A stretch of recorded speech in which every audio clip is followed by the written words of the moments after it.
holding on to something that you can't really see, but you feel is there, even in the darkest times. So it's a light that you keep reaching towards, that you keep, sometimes when we're, flat on our back, when we just don't think we can go anymore, it's that light that we can continue striving for. And so to me, hope is just the never ending possibility that things can get better and will get better.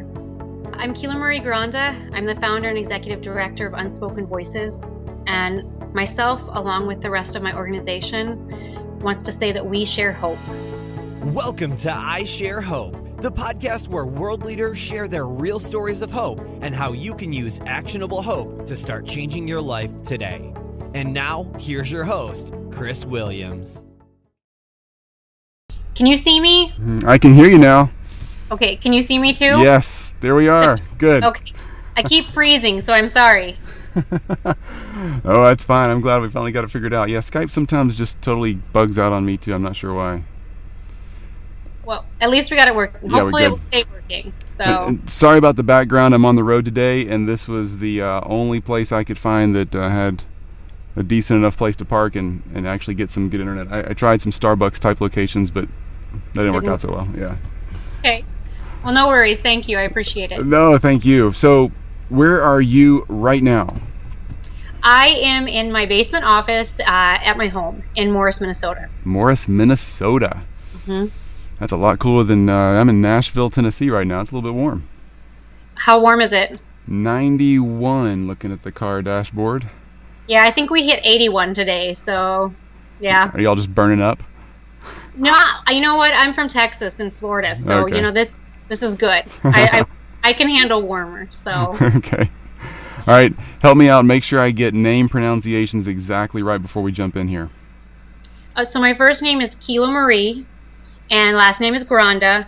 And if it's easier for you, you can just call me Kilo. Most people do. KiloMarie. Is it KiloMarie or KilaMarie? KiloMarie. KiloMarie. Okay.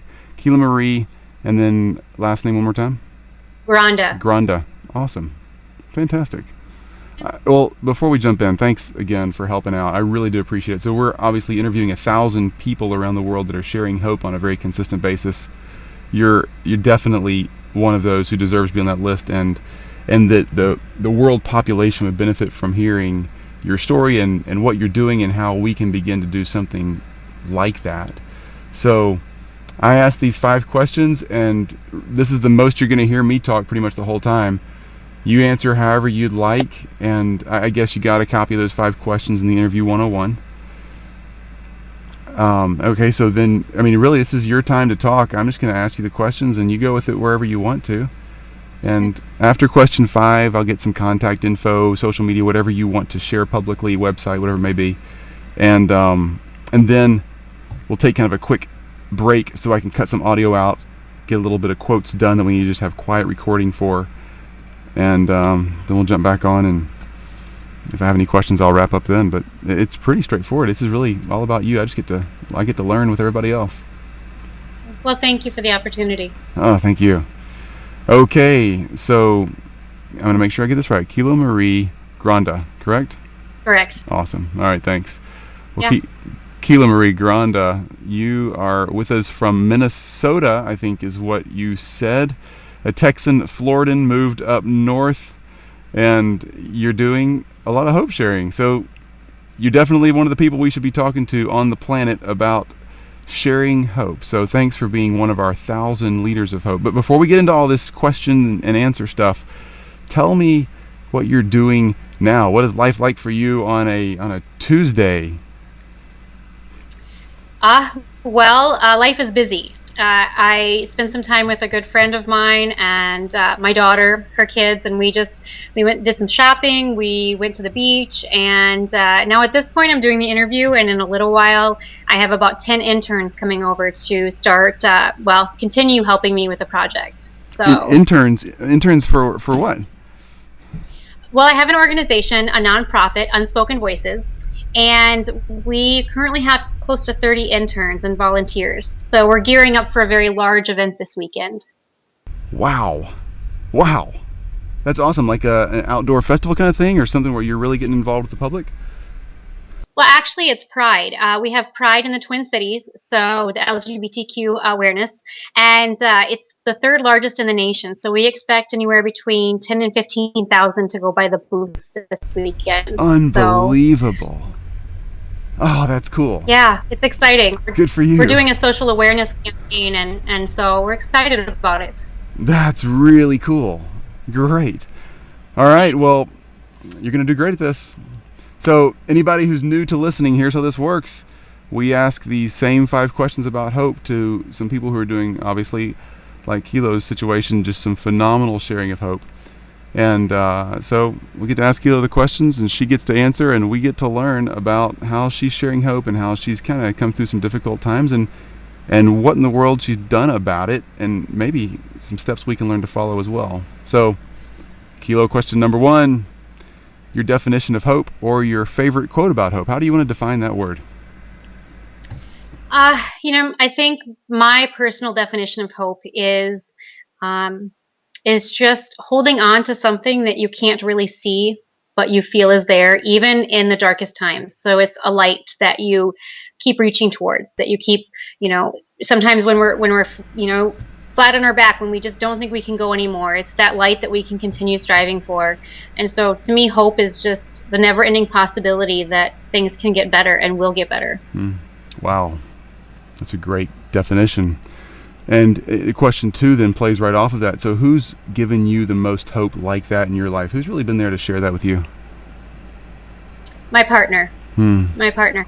Wow. It's been a rough couple of years with I was assaulted 1.5 years ago, and my partner never once wavered, has given up so much to continue being by my side, and that hope, I wouldn't have been able to make it through without it. That's sweet. That's a great statement. So you're moving right along, and you're jumping into question 3 already. So, most of the people we talk to, and I have no idea where you're going with your story, so you just make it yours, but most people we talk to are 20 or 30 years past some hard times, and every now and then we talk to somebody who's got a pretty recent story. But go where you want. So tell me about a time when hope was hard to grasp, or things seemed fairly hopeless, or some things that have been really hard to come back from that you really needed hope. You paint the picture for us and kind of explain what happened and take us there. Okay. So for the past several years, I've been involved with violence prevention and response. I worked for the University of Minnesota coordinating violence prevention and response on our campus. I've also served as an advocate. My master's is in criminal justice, so this is a life I've really lived intellectually. Unfortunately, emotionally, I have placed myself in very unhealthy relationships, and it's a pattern of behavior that started with me as a childhood. In my childhood, my mother was abusive, and we hopped from state to state and from man to man. And as I grew up, I learned that that's what I thought anyway was normal. And I continued that pattern of behavior after I left my childhood home. I continued to find abusive partners, was sexually assaulted by one of these partners. So it was difficult. Intellectually, I knew how to be healthy, but emotionally, I did not. And several years ago, as I really started entering the field of violence prevention and response, I began to learn emotionally what I needed to do to step out of that unhealthy place in my life. And as I did so, so much in my life changed, so positively. And it was a wonderful time. And I had my partner by my side, and I just, I felt like life really couldn't be any better than at that point. And it was right about that time that I decided to go out for drinks with a friend. And I ended up becoming a victim of rape. Oh, my goodness. I was raped several times, and it was very difficult because, it's difficult no matter what. But one of the things that I think struck me the hardest was so many people see rapes as the stranger rape. They see a person jumping out of the bushes with a mask on. They don't see the person that they trust, that they work side by side with, and And this man, he's a very influential leader in the community. I'd worked side by side with him in the violence prevention area for quite some time. We were very close friends. And my partner, to explain a little bit further about my own life, my partner is actually a woman. So I'm gay, and I expressed this to our friend. It was actually a mutual friend, and he understood and was completely, okay with it. Except, I guess, outwardly he was okay with it, inwardly not so much. During the rape, which was a hate-based crime, he continually told me that he was going to prove that I was straight. Wasn't he better than any woman, or what any woman could give me? Yeah, so there was, a lot of it was hate-based, and I didn't realize that until quite some time after. But I would have to say that that was one of my lowest points, and it took me a long time to really start to work through some of those issues. I did report it to the police, and that started, for many victim survivors, going through the reporting process and the court process after can be an extreme re-victimization. And in my case, it was. And I had to relive it over and over again. I began reliving it in my dreams. I began reliving it in my daily life. I couldn't leave my home. I couldn't leave my partner or my daughter's side. I couldn't even work, especially being in the field that I had been in. I was humiliated. I was terrified. I lived every day on edge, thinking that that day could be my last, and sometimes wishing that that day was my last. So for me, that was the darkest time, where I really didn't see much of a light. It was there. It was just difficult to see. So. Oh, Kilo,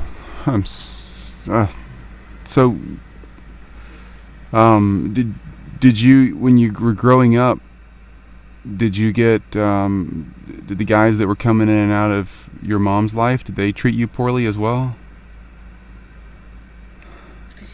Yeah, I don't have to go there. I'm curious if there's a backstory to even more of this. Yeah.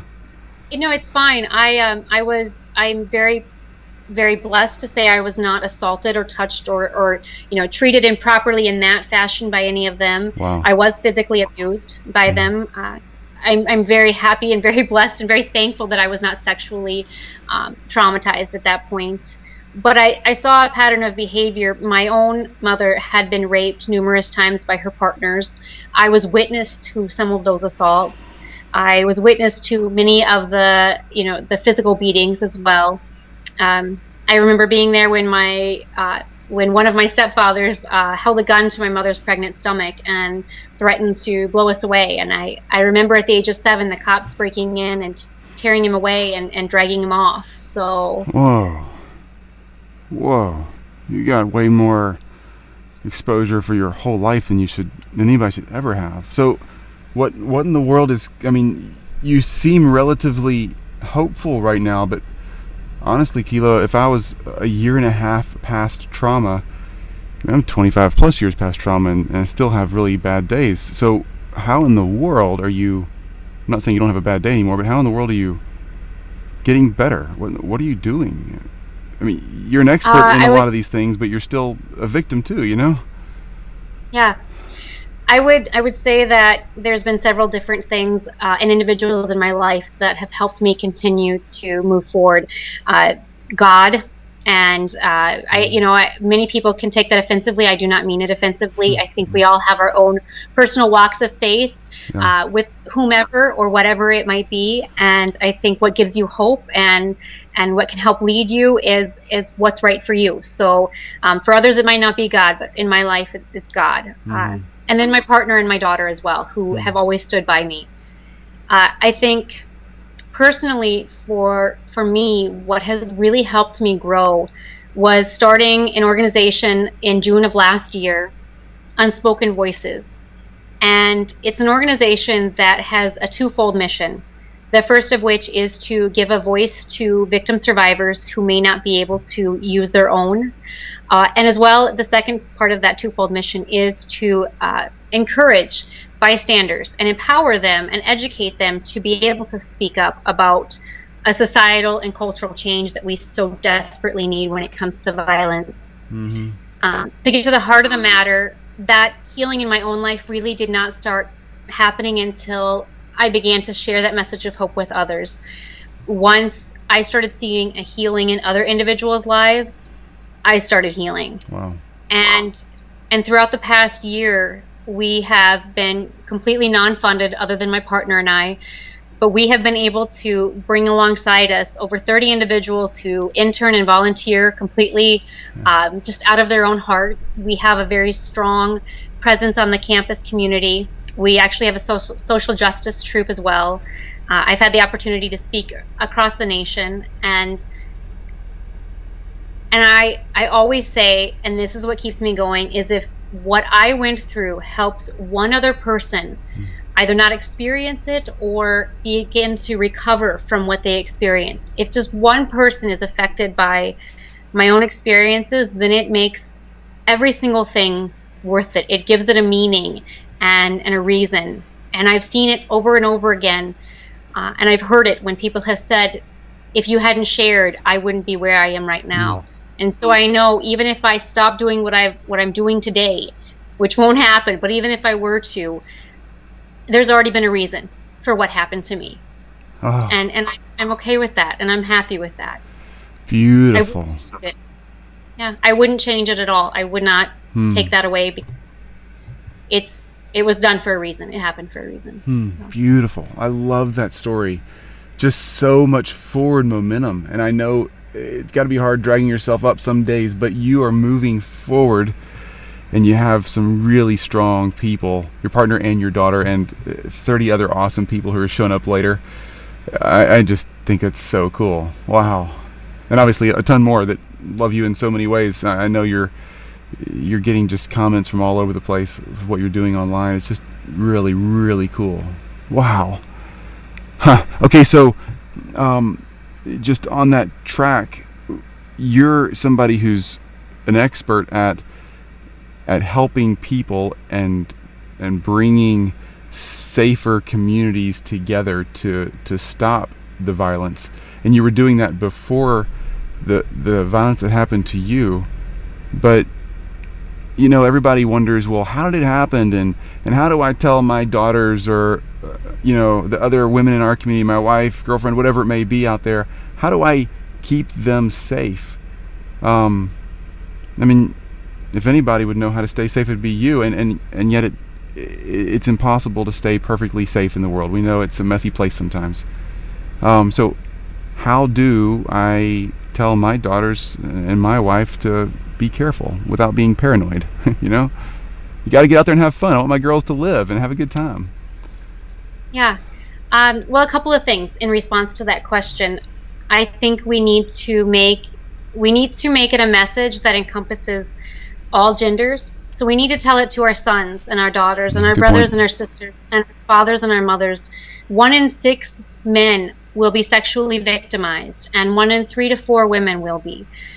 And so violence really has it doesn't discriminate. It doesn't have a gender limit or an age. It will attack all. And so we need to give this message to every gender, to every individual. We also need to give a message of standing up and being aware of what's happening around you, being willing to step up and stop something if you see something. That's huge. For every 40 individuals, only 1 will ever commit an act of power-based violence. Only 1 out of 40. So there's 39 other individuals who will never commit an act of violence like that. But yet that one person, that one perpetrator can do it so many times over and over again and can cause so much damage in so many people's lives. We need to be looking to those other 39 people to get involved and to realize that it is their issue. Just telling our children stay safe isn't enough. We need to tell them keep each other safe. I think that's a huge key part of it. Keep each other safe. Be aware of your surroundings. Be aware of who you're going out with. Make sure that you have a phone by you at all times if you can. Have a plan. I'm going to call you in an hour, and if you don't hear from me, then contact me. And if I don't answer, then call someone else. Call the police. Just basic things can help. But even more than that, I think we really need to hit the heart of the matter. And the heart of the matter is the fact that our society views violence as acceptable at this point and as the norm. And we need to change that viewpoint. Yeah, I am so with you. Great message. And last question on this, and we'll move on. So, what happened to the jackass that got in your way? A year ago in June, I was pulled in to the office with the lawyer, and I was told that my case was being dismissed. I was told at the time that it was being dismissed because I had a childhood, I had a past, as you know, with my childhood of being abused. And the attorney looked at me and said, either you're really unlucky, or, you know, and he left it at that. No way. It wasn't until several months later that I realized the local police department, not all of the police department, but the investigator working on my case, had lost my urine, which had the alcohol testing done. They had lost it. They'd also lost the results of that, and they had fabricated the results. Meanwhile, it might help to explain that the day after I was raped, I went in on the request of the police department and wore a wire and went back into that man's house and had him confess to having sex with me when I was blasted, as he put it, and he knew that I wouldn't remember what was done. He knew that I was semi-unconscious or unconscious, and I have admissions of all of that. And in the state of Minnesota, if you are too drunk to pass a driving test, if you know, a sobriety test, then you are too drunk to give consent. And I was obviously too intoxicated to give consent. Much less if there had been drugs in my system, which we don't know because again, the urine had gotten lost. So, so it's been a very difficult thing to try to get past the fact that I was re-victimized by the court system, and there's really not much I can do about it other than try and fight back for other victim survivors. The person who assaulted me is a high school principal. Still. Yeah, he was removed from his position. He was brought back for the last year, and now he's been fired. And I really hope it's very difficult for him to find another job. I will do whatever I can to keep him from finding another job, working with children. But it's the society that we live in where people can get away with things like that and can go on working with our kids, our most innocent, you know, part of our population. It's again, it's a shame. It's our society that looks at it and sees that it's not a big deal. It's not a lost cause yet, Kilo. I know there's got to be somebody out there who can track this one down and get this one done. Because that guy, not vengeance. I'm not trying to go there because that doesn't help you. But there is justice, and justice does help because there is right and wrong, and somebody needs to be held accountable for their actions. Well, hopefully, as your story gets out, the right people will become aware of this and with the right amount of authority and start getting involved. So, I'm glad we get to repeat the story just for that reason alone. So, question 4, Kilo. You're amazingly strong. I'm blown away. Super impressed. Question 4. You're sharing a lot of hope. You've already told us a lot of how you're doing that. Any other ways that you're sharing hope today? So you're doing a lot in your community. Is there anything else you want to mention that you haven't already? Just what you're doing on a daily basis to make somebody else know it's okay. They have a reason to smile and move forward. Maybe not even about the issue of violence in the community. I listen. I listen to other people share their stories or share things going on in their life, their challenges. You know, I can't say how important it is to not underestimate the fact that just listening to someone else validates what they're saying. So many people have mental health issues, physical challenges, issues with, work, home life. It can be a number of things, but yet no one listens to them. and no one gives them that time that they so desperately need. And so if it's just spending a few minutes listening to someone and telling them at the end of that, you know what, I'm here for you. I don't know your pain because I'm not living your life in your shoes, but I know what pain feels like, and I know it's hard, but there is something better than what you're feeling right now. And I think that can share a lot of hope. So That's really good. That really is. And that may be your answer number 5 too. I don't know, go where you want with that, but how can we begin to grow as people of hope, or how can we begin to share more hope with others? But I tell you, what you just said, it really fits that too, just listening to the people around us. But I don't want to answer that for you, but anything else you'd give us as a simple steps 1, 2, 3 or ABC kind of thing? well, you might have to edit this part out, but I would say to tell people to start giving a shit. Huh. A lot of people don't care. You know, with the whole bystander dynamics thing, if a person can get away without stepping in to help someone else, they're going to. It's just our human nature, and it's also the way the culture and society around us has raised us. It's the way that we've become conformed to, and we don't really go out of our shell. We're told it's none of our business. You know, turn the other way, close the blinds, keep on going. Somebody else will help them. They don't deserve our help. Those are all dynamics that come into play when it comes to actually helping others. And really, at the heart of it, it's because we either don't care or we don't want to care. And we need to start realizing that when another person is hurt or victimized, it's us. It's our family that's also hurt and victimized. If we don't say stop and no more when it's happening to someone outside of our family, how can we expect it not to happen to someone inside of our family? Mm-hmm. In 40 years, the statistics show that there will not be one person who's not been personally affected by some type of violence in their life. 40 years, there will not be even one person. We have to stop it now. That means we have to give a shit and actually get up and do something. Yeah. Listen to the people around us and help when they need that help. Wow. Well said. Every word of it. Thank you. So where can we find out more of what you're doing? I think there's a lot of people who would love to be able to follow you and your story, your activity in the community, and maybe even need to start a conversation that will help them start to heal. So where do we go? You cut out on the very first part of it? Yeah, just places that we can connect to you. So there's okay. People who need to start telling their story, and there's people who want to follow what you're doing. Both. How do we find you? We have a website. We also have a Facebook site as well. We are connected on social media on most platforms.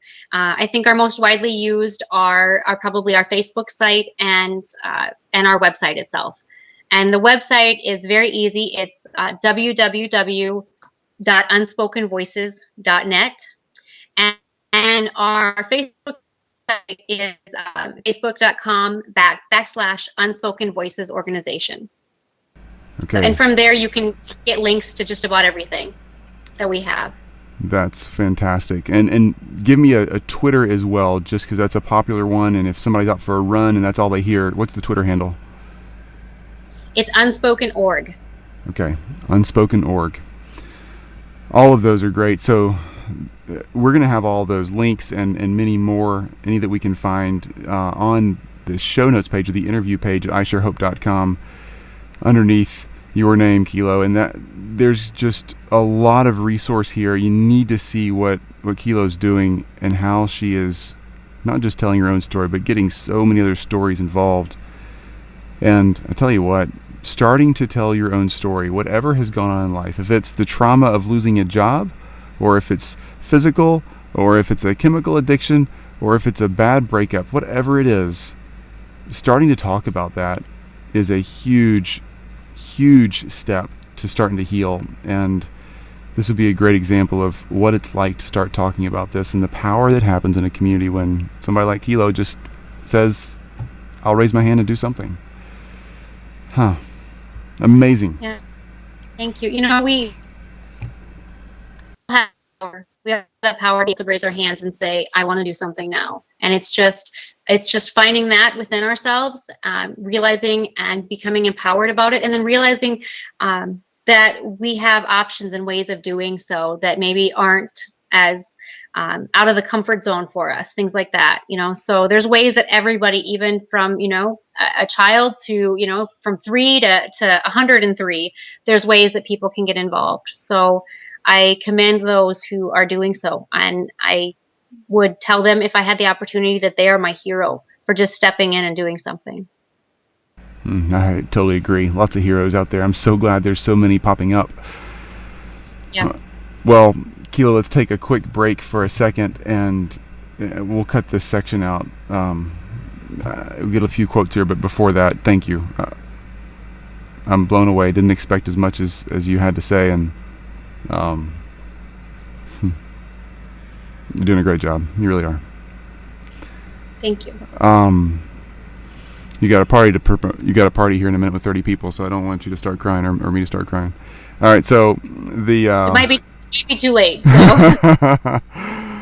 All right, at the beginning of each episode, we take a quote from something you've said. You've said a lot of powerful lines, and we take that quote and then we follow it up with, if it was me, I would be leaving a quote, and then I'm Chris Williams and I share hope, or I'm Chris Williams, host of I Share Hope and I Share Hope. So I need you to say your name and I Share Hope, or your name and some little statement about what you're doing, who you are, and I Share Hope. However you want to put that together, multiple tries if you want. I'm going to mute my microphone and let you just give a few shots at this thing, and then we'll finish up here. All right? Okay. I'm KiloMarie Granda. I'm the founder and executive director of Unspoken Voices, and myself, along with the rest of my organization, wants to say that we share hope. That's perfect. You can try again if you want, but I sure think that's perfect. Are you good? I'm good. Thanks. Okay, good. All right, Kilo, and a few random questions. So how many people are engaging with Unspoken Voices? I've seen some of this stuff online, and it's honestly pretty impressive. The people that are starting to speak, maybe not with their little voice, but they're speaking. How's that going? It's amazing. It's going really well. I'm seeing the effects of what we're doing, and it's actually it's starting to become so much that the ball's rolling so fast that I actually am stressed about how fast it's moving. But that's okay. That's good. We have so many people who have partnered with us, and so many different avenues that we're going to be able to get this message out. And we're not only working on violence or violence prevention, we're also working on stigmatization. We're working on awareness and equality. We're working on mental health issues, all sorts of different topics, but they all roll into one big thing. And so again, it's sharing those voices from those individuals who have something that they want to share or need to share. I am very, very privileged to have been honored by RAIN, the Rape, Abuse, and Incest National Network, the largest in our country, for the Survivor Spotlight for June. And that was an amazing opportunity to be able to, again, share what we're trying to get across. And again, it's that message of hope. It's that message of it's going to be okay. So it's an amazing and blessed time to be able to do it. So I love it. Two more questions. If you're going to listen to some music, I love asking music question. Favorite band, favorite track. If you're going to get pumped up and just kind of get your brain back in gear, what are you gonna have running in the earbuds? I would say that's hard. I have quite a few. It just depends on what I'm getting pumped up for. I think some of the songs that have really affected me would be a couple that my daughter introduced me to actually last year when I was going through the very difficult time. My daughter brought these songs to me and said, "Mommy, you should listen." And By the Grace of God is one, and Who Am I Living For? And they're both by Katy Perry. And both songs can touch on the issue of violence, but also touch on the fact that we are called to do more with our lives, and we're called to help others with our lives. And so I think those two songs are definitely key to how I feel and what I do, and getting pumped up for what I do. So I love it. I love that your daughter brought that to your attention too. I've got a couple of young teenagers in my house, and their hope and optimism and aggression towards the world is so awesome. They just so ready to fly. I think it's great. Yeah. And it's so amazing to see. It invigorates me, and it encourages me to know that there are our youth out there are becoming more civic minded. They're becoming more willing to step out, and I'm hoping that will be what stops this violence continuing in our next generation. So. Awesome. All right, last question. So you're doing all of this speaking, you're going through all of these programs, you're everywhere. I can't imagine how busy you must be. So if you could interview anybody about the subject of hope, like that we're talking about here, or the subject that you're facing every day, Unspoken Voices, if you could just pick the person, man, I wish I could get that person on the phone and really talk to them, who would it be? Alive or dead? Let's go with both. If you got one of each, I'll try to call somebody up. I would say Christ, actually, or God. I would, because he was, never the one to throw stones, never the one to cast judgment. Instead, he was the one to eat with the people who nobody else wanted to eat with. He was the one who was willing to listen to the people that nobody else wanted to listen to. And so I would say Christ above all. Good answer. Thank you. Alive, which, Christ is, but I know what you mean. I don't really. I can't. I'm gonna look to my partner here because I've met and she has the answer. Is she gonna join the screen, or is she hanging out and being all shy? She's being all shy. She's sitting over here listening. So. Yeah, I would say probably Mariska Haggerty, who founded the Joyful Heart Foundation and No More. Wow. Just because the strength that she has shown in doing so, and the millions of people that she has affected, I would love to know the reasons behind it.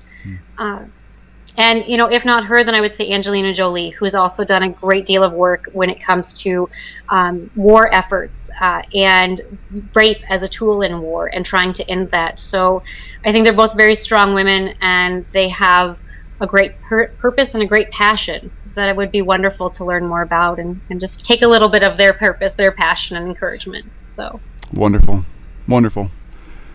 Kilo, amazing energy and hope and story cheapens what I'm thinking.